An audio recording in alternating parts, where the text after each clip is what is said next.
He should have popped obviously a lot bigger there. But that's one of the disadvantages of being nitty is you try and find that balance of still getting value on your hands without getting people to fold when you make a legitimate raise. Immediately we're going to see, he buys in short and he's making some pretty donkeyish plays. So Queen Jack is still fairly early in the session. I kind of want to establish that I'm not going to be splashing around too much, and I've had a few hands, so I'm going to fold that middle position.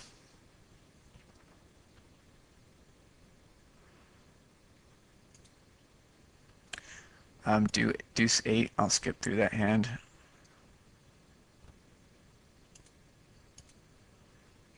Oops.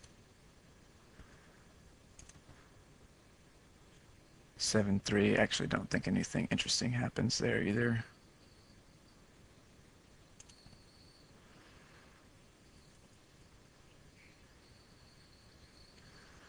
8-9. We have a little bit behind us here, but it's pretty early raise from someone that I don't know too much about, but I've played a little bit against him. I know he's a little bit on the tighter side, so I'm not going to play this hand out of position against him.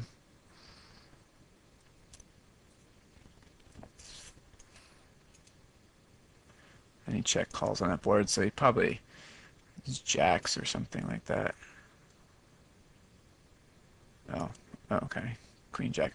So this gave me, well, know a little bit more. At least he's going to open this hand from under the gun +1, which I honestly didn't expect.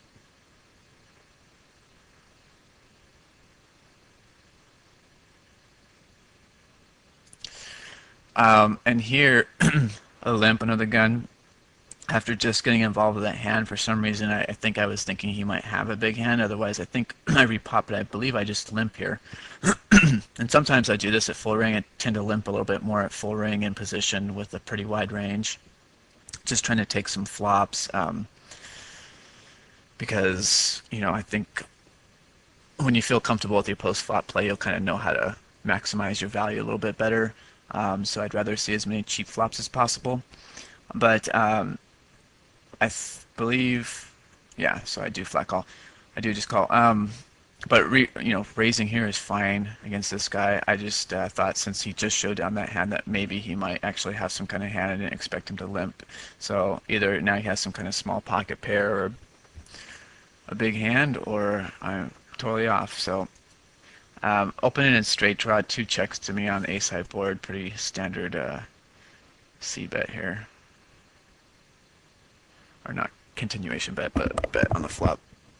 7-3, I don't think anything interesting happens that hand.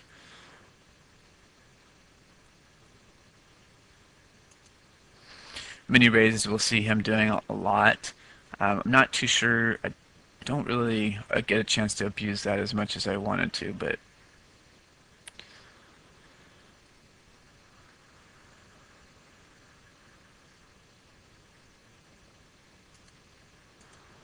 let's skip through that hand. And that one, I don't open 8-6, 3-4.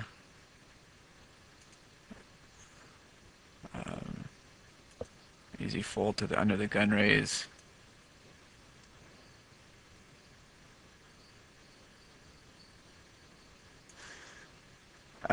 Even to his mini raise, I'm not going to repop here because I know he's going to call with a wide range, so I'm going to be out of position with ace little.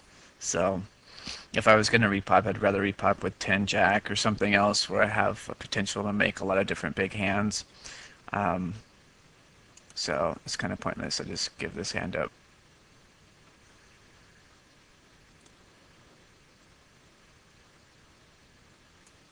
$3-10. I'm just going to fold that on the button. I'm going to have somebody who's short here, and no need.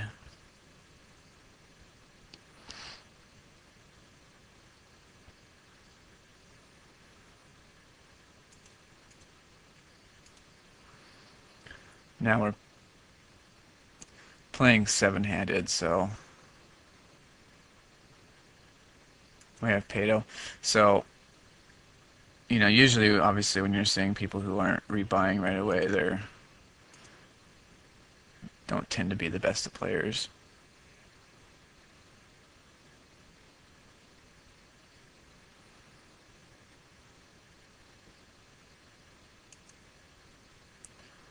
$30 into 45 re-raise and calls. See, so let's see, and he just never folds.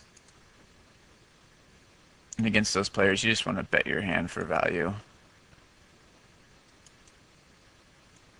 But he just played that really weird. I mean, why he doesn't try and make some value there on the river too, I don't know. I mean, obviously he had queen king, maybe he had two pair or something, but still a wide enough range that you could squeak some value there.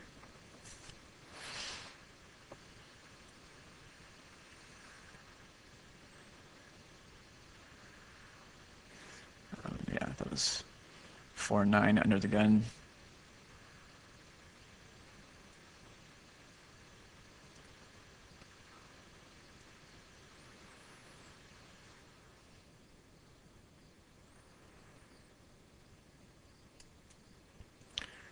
Raise and re-raise. Gonna fold that.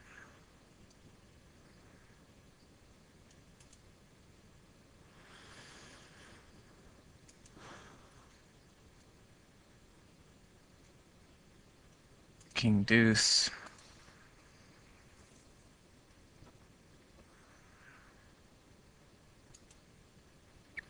Gonna fold this again, even though I believe that, I mean, that's the kind of hand I wouldn't mind taking, or close to the kind of hand I wouldn't mind taking a flop with against him. I don't want to repop with the shorty behind me, of course.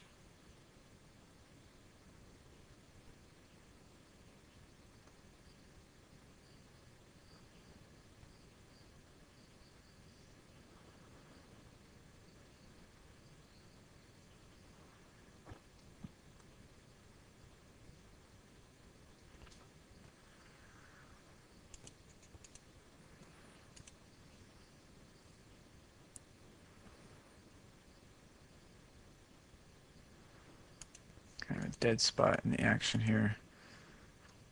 Um, King 10. Still kind of for me to open right there under the gun +1. I'm just mainly really hesitant about having to commit to anything with this shorty here.